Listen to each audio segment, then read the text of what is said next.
जौनपुर गांव एक छोटा सा गांव था। यहाँ कोई पुलिस थाना नहीं था, इसलिए गांव के लोगों को कानून की जानकारी न के बराबर थी। लोग आपस में लड़ते झगड़ते रहते, उनसे गांव की पंचायत भी परेशान हो रही थी।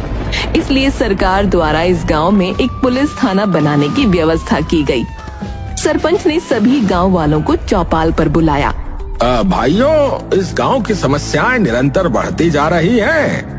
अब जो है गांव के लिए एक पुलिस थाने की व्यवस्था जो है सरकार ने कर दी है। इसलिए अब पंचायत केवल छोटी समस्याओं पर विचार करेगी। बड़ी समस्याओं के लिए आप थाने जाया करें। अच्छा,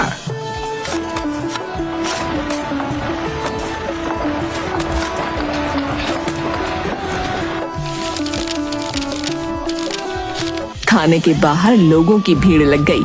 अबे आप लोग यहाँ क्यों आए हो? अरे हमें सरपंच ने कहा है कि कोई भी परेशानी हो तो थाने में रपट लिखवाओ, इसलिए जो है हम रपट लिखाने आए हैं। अच्छा, वो तो ठीक है, पर अभी कल ही तो थाने में हम सब आए हैं। अभी कोई इंस्पेक्टर साहब नहीं आए हैं। अरे ये इंस्पेक्टर कौन है? अरे इंस्पेक्टर होता है, वही तुम लोगों की परेशानियां सुनेगा, वही उसका हल करेगा। हाँ तो बताओ भैया, फिर कब आएगा तुम्हारा ये इंस्पेक्टर? शायद परसों आएंगे। तुम लोग भी अब जाओ और परसों आना, ठीक है? थाने में इंस्पेक्टर पेठाराम की तैनाती की गई। पेठाराम लंबा पर बहुत दुबला पतला आदमी था। उसके सामने के 2 दांत बाहर की ओर निकले हुए थे और उसके बाल की एक लट हमेशा माथे पर लटकी रहती थी। हाँ भाई, क्या हाल चाल तुम लोगों के? साहब सब आपकी कृपा है। तुम तो यहाँ 2 दिन पहले ही आ गए थे ना? क्या हाल है गांव के, कुछ पता किया? साहब, गांव वालों के बारे में क्या कहूँ, आप खुद ही चलकर देख लो ना। पेठाराम हवलदार के साथ थाने के बाहर दूसरी ओर की खिड़की की ओर गया। वहाँ गांव के लोग लाइन में लगे एक दूसरे के साथ धक्का मुक्की कर रहे थे। अबे मैं खड़ा था, तू पीछे चल। अरे भैया, मैं क्यों पीछे चलूं, तू पीछे चल। कौन है ये लोग? साहब, इस गांव के लोग हैं, रोज रिपोर्ट लिखवाने के लिए यहाँ आकर खड़े हो जाते हैं। सुनते नहीं है साहब। आज तो मैं बहुत थक गया। सबको भेज दो, इनसे कल आने के लिए कहो है। हाँ भाई, ओ सुनो, साहब कह रहे हैं कि तुम लोग कल आना। हाय, साहब आ गए हैं क्या? कहाँ है? ये रहे। अच्छा, तो ये है दूजा हवलदार। मैं हवलदार नहीं, इंस्पेक्टर हूँ, इंस्पेक्टर। अरे हाँ, वही थाने में तो हवलदार ही होता है। ये छोटा हवलदार, तू बड़ा हवलदार। अरे तुमको जरा भी समझ नहीं आता क्या है? गवार आदमी है, इसे कुछ नहीं पता। अरे चलो चलो, तुम लोग जाओ यहाँ से, कल आना। आए? अरे ऐसे कैसे चले जाए भैया? 2 दिन से कह रहे हो कि कल आना कल आना। हम आदमी है, भेड़ बकरी नहीं। हाँ, तो थोड़ी देर में रोज रोज भगा देते हो। अब तो ये बड़का हवलदार भी आ गया है, हमारी रपट लिखी जाए बता रहे। वाह बेटा, जो ना लिखी तो पंचायत में तुम्हारी शिकायत करेंगे। हाँ, अच्छा, पंचायत में शिकायत करेगा? धमकी देता है? तो बेटा जाकर पंचायत में शिकायत कर, देखता हूँ कितना दम है तुम्हारी पंचायत में। अरे बहुत दम है हमारी पंचायत में, तुम्हारे जैसे कामचोर कांगड़ी नहीं है। सरपंच जी 150 किलो का आदमी है। हाँ, 150 किलो का, समझे? और तुम देखो, डंडा एक बार घूमे है और दूसरी बार गिरे है। तुमसे ज्यादा वजन तो तुम्हारे बालों का है। ज्यादा बोलता है, ज्यादा बोलता है। इतना गुस्सा मत करो, हाँ, नहीं तो तेरे दांत निकल के गिर जाएंगे। हाँ, शाम को मेरे घर आ जाइयो, असली गैया का दूध पिलाऊंगा। हाँ, तो थोड़ी जान में जो है जान आ जाएगी। भगाओ भगाओ इन्हें, वरना आज पहले दिन ही मेरे हाथ से यहाँ कोई मर्डर हो जाएगा, बता रहा हूँ। चलो चलो चलो, भागो यहाँ से, चलो। कहा ना तुम लोग कल आना, चलो निकलो यहाँ से सब। गांव के लोग सरपंच के पास चले गए। सरपंच, वाह, वो थाने का बड़ा हवलदार आ गया रे। उसने हमारी परेशानी नहीं सुनी और सबको भगा दिया। अरे क्या नाम है उसका? पेठाराम। क्या कहते हो? वहाँ जाऊं? वो मेरी बात सुनेगा? मेरी बात मानो तो ना जाना ही ठीक रहेगा। कानूनी मामला है, ऐसा ना हो गांव वालों के चक्कर में आप ही फंस जाओ उल्टा। देखो भाई, इस वक्त मेरे पास बहुत काम है, वरना मैं चलता तुम्हारे साथ। ऐसा करो, अभी तुम सब चले जाओ। अच्छा, मैं चेला राम को हवलदार के पास भेज दूंगा। अच्छा, वो कल सुबह तुम्हारी परेशानी का उपाय करेगा। सब लोग वहाँ से जाने लगे। कैसी रही? वाह महाराज, आपके दिमाग का क्या कहना, पर आप मुझे वहाँ क्यों भेजोगे?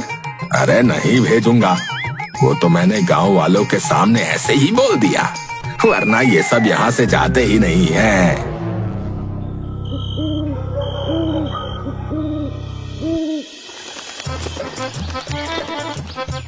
अगले दिन पेठाराम थाने पहुंचा तो उसने देखा गांव के लोग लाइन में लगने को लेकर धक्का मुक्की कर रहे हैं। ठीक से खड़े रहो, नहीं तो किसी की रिपोर्ट नहीं लिखूंगा, बता रहा हूँ। साहब देखा आपने क्या हंगामा मचा रखा है इन लोगों ने, सुबह 5 बजे ही आकर खड़े हो गए। जाहिल है सबके सब, धीरे धीरे लाइन पर आ जाएंगे। भीड़ थाने में घुसने लगी। ए, चलो बाहर, अभी साहब पहले नाश्ता करेंगे फिर रिपोर्ट लिखेंगे। थाने के अंदर भर भर के समोसे कचौड़ियों की थाली जाने लगी। चूहे जितना आदमी, पर नाश्ता देखो मन भर कर रहा है। भाई मुझे नहीं लगता कि ये हमारी रिपोर्ट लिखेगा, इसकी नीयत में खोट लग रही है। ओ हवलदार भाई, अरे नाश्ता पानी हो गया हो तो हम आ जाएं।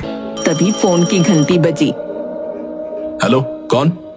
जी, अरे साहब, जी, अभी देता हूँ। अरे बड़े साहब का फोन है, आपसे बात करेंगे। सलाम साहब। अरे पेठाराम, अरे तुम्हारा रिकॉर्ड बहुत खराब है, अगर अपनी नौकरी बचानी है तो 1 हफ्ते में 1 केस सुलझाना, वरना अभी तुम्हारा इस गांव में ट्रांसफर हुआ है, कहीं तुम्हारे निकम्मेपन की वजह से बात तुम्हारी नौकरी पर ना आ जाए, समझे?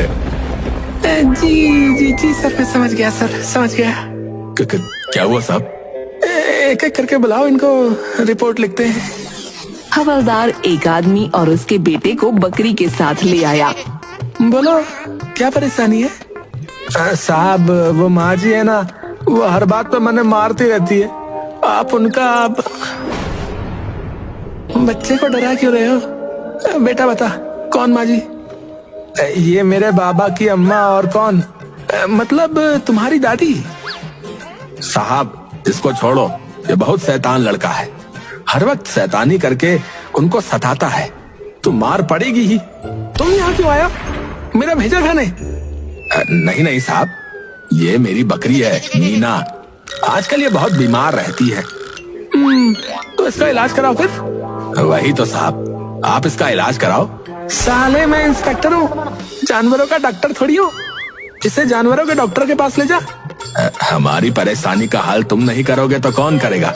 ये थाना फिर के खुला है यहाँ, निकालो इसे यहाँ से, जाने कहाँ से आ जाते।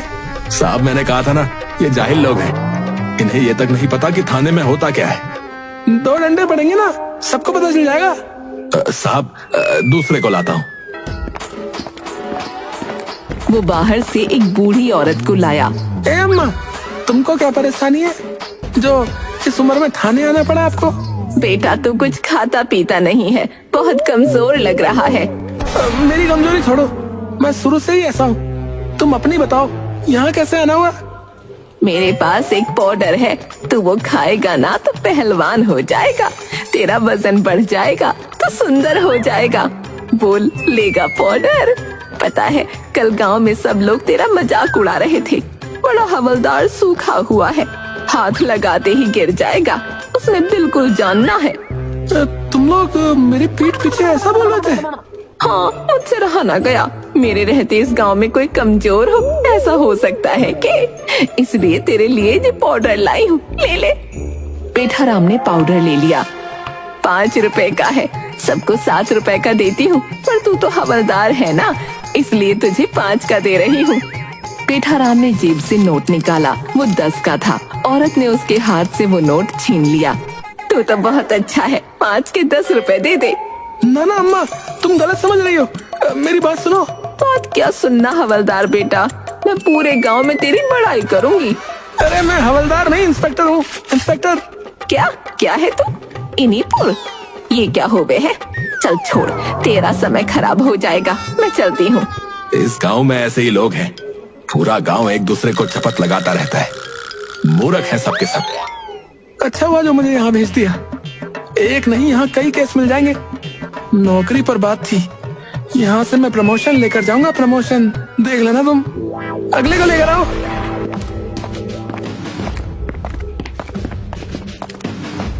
वो आदमी आते ही रोने लगा। उसने पेठाराम के पैर पकड़ लिए। अरे मेरे पैर छोड़ो, बताओ क्या परेशानी है, हम अपनी तरफ से तुम्हारी मदद करने की कोशिश करेंगे। साहब वो है ना, वो है ना, वो है साहब। अरे अरे तुम रो मत, साहब को बताओ, वो तुम्हारे लिए कुछ करेंगे।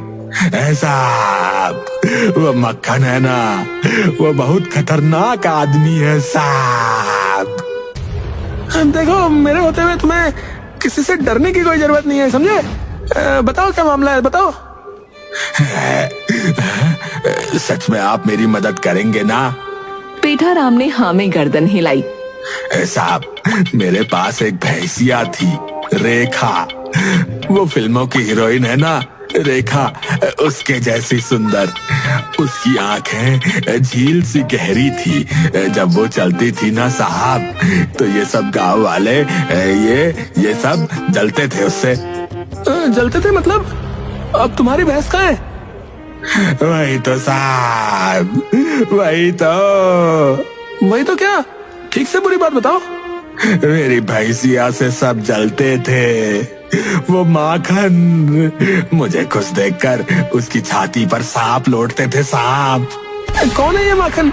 मेरा पड़ोसी है साहब, मेरे सामने वाले घर में रहता है। अपने घर का तो वो खाली नाम का है साहब, सारा दिन मेरे घर पर नजर रखता है। उससे मेरी खुशी देखी नहीं गई। क्या किया उसने तुम्हारे साथ? मेरी भैंसिया, उसको जहर देकर मार दिया उसने साहब। भगवान कसम साहब, वो बेचारी इतनी सीधी थी, उसके साथ उसने ठीक नहीं किया साहब। तुम कैसे कह सकते हो कि जहर उसने दिया? साहब वही है, वही जलता है मुझसे, हर पल मेरे घर पे नजर लगाए रहता है।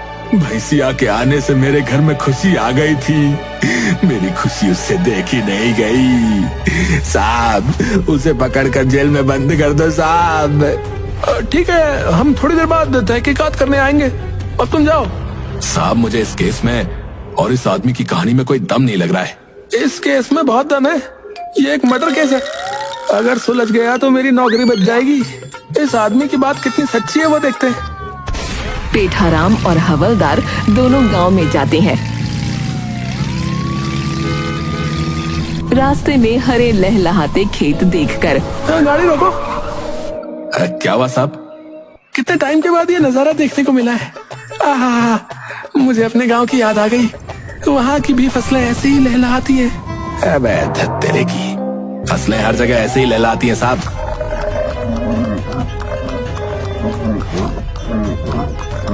तभी दूर से एक पागल बैल भागता हुआ आया।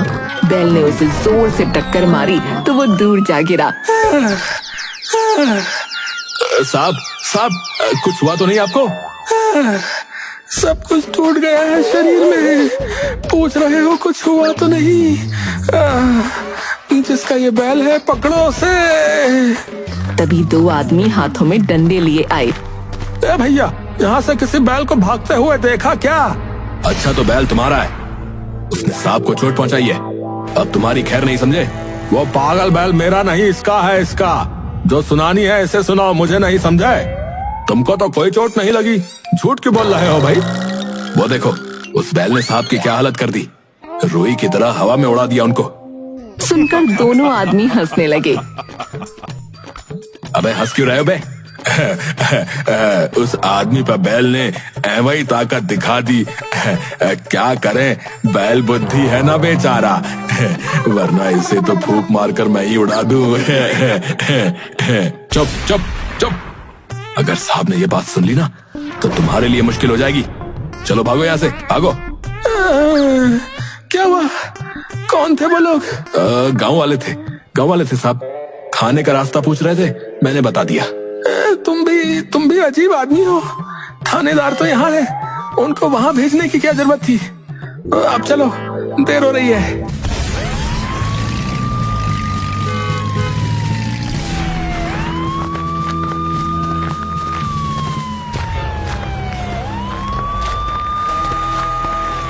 दोनों उस आदमी के यहाँ आते हैं।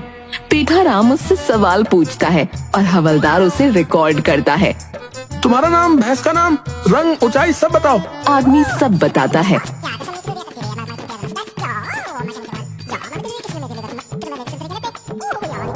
तुम सारी जानकारी लिखने की बजाय रिकॉर्ड क्यों कर रहे हो? वो साहब मेरे हाथ में दर्द है, लिख नहीं सकता इसलिए। हाथ तो ठीक ठाक है, तुम झूठ बोलते हो। तभी आदमी रोने लगा। अरे तुम रोना बंद करो, अब हम आ गए ना तो तुम्हें न्याय जरूर मिलेगा। देखो तुम्हारे सामने पूरी तहकीकात करके अभी दूध का दूध और पानी का पानी करते हैं। देखो वो सामने वाला घर ही माखन का है ना। आदमी ने हाँ में गर्दन हिलाई। हवलदार अंदर जाकर माखन को बुला लाया।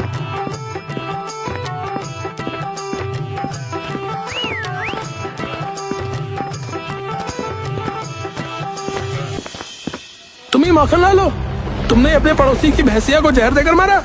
सुनकर माखन वहाँ से घर में चला गया। अरे जाकर है, तुम पर मर्डर केस है। तुमने अपने पड़ोसी की भैंस को जहर देकर मार दिया है। हाँ मार दिया, तो क्या कर लोगे तुम लोग, क्या कर लोगे? हम तुम्हें पकड़कर जेल में बंद कर देंगे। और क्या कर लेंगे? और क्या कर लोगे? तुम्हारा खाना पीना बंद करवा देंगे। साहब मुबारक हो, केस सॉल्व हो गया। गुनहगार ने खुद कबूल कर लिया कि गुनाह उसने किया है। चल माखन हमारे साथ थाने चल।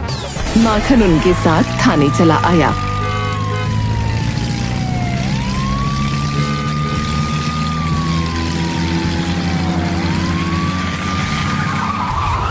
इसे हवालात में बंद कर दो। क्यों? मैं जेल में बंद? नहीं। तुम पर भैंस को मारने का इल्जाम है, ये मर्डर केस है, तो तुमको जेल में रहना होगा। पर मैंने किसी भैंसिया को नहीं मारा। अरे तुमने सबके सामने कहा है कि तुमने उसे मारा है। वो तो मैंने ऐसे ही बोल दिया था। आपके साथ तो मैं बस थाने घूमने आ गया। क्या बे? तुझे थाना घूमने की जगह लगती है? तूने नहीं तो फिर किसने मारा भैंस को? साहब भैंस? कौन सी भैंस? उस आदमी के पास एक भी भैंस नहीं थी साहब। भैंस नहीं थी तो फिर मरा कौन? साहब कोई नहीं मरा साहब, मैं आपको पूरी बात बताता हूं। उस आदमी के पास कभी कोई भैंस थी ही नहीं साहब। वो आदमी पागल है, पागल। वो ऐसी उल्टी सीधी कहानियां बनाता ही रहता है साहब। उसकी पत्नी बहुत मोटी है साहब, मोटी। वो उसी को भैंसिया कहता है साहब। एक दिन इन मियां बीवी में बहुत लड़ाई हो गई थी साहब, तो इसकी भैंसिया, मेरा मतलब इसकी पत्नी, इसको छोड़कर अपने मायके चली गई साहब।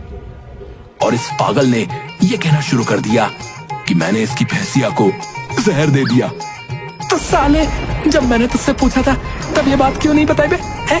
क्यों बोला मैंने जहर दिया है? और साहब देखो साहब, ऐसा है, मैं उसकी रोज रोज की कहानी से तंग आ गया हूं साहब, इसलिए पीछा छुड़वाने के लिए ऐसा बोल देता हूं साहब।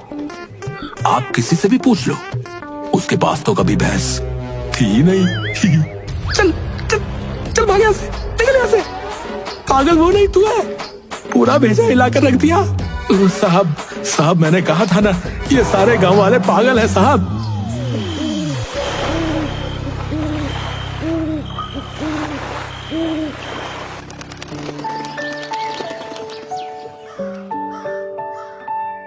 अगले दिन पेठाराम और हवलदार दोनों खेतों के बाहर खड़े थे। तभी एक आदमी उसी ओर भागता आ रहा था और उसके पीछे एक आदमी दौड़ता आ रहा था। पकड़ो पकड़ो! पेठाराम और हवलदार ने उस आदमी को पकड़ लिया। दूसरा आदमी भी आ गया। हाँ भाई, क्या किया इसने? क्यों उसके पीछे भाग रहे हो? दूसरा आदमी उस पहले आदमी की तलाशी लेने लगा तो उसके पास से 2 सेब और कुछ रुपए निकले। ये चोर है, मेरे बाग के सेब चुरा कर भागा है। अबे ये सेब तुम्हारे हैं पर रुपए तो मेरे हैं बे। वो कहाँ लेकर जा रहे हो? वो वापस दो मुझे। तुम्हारे सेब मिल गए ना, रुपए दो इसे इसके और जाओ यहाँ से, वरना इसके साथ तुम्हें भी हवालात में बंद कर देंगे। थाने में चलो इसकी रिपोर्ट लिखो। इस आदमी ने उस आदमी के बाग से 2 पेटी सेब चुराए और चोरी करते हुए पुलिस ने इसे रंगे हाथों पकड़ा है। साहब, पेठाराम हंसता है। क्या करे, पापी पेट का सवाल है, नौकरी बचानी है भैया।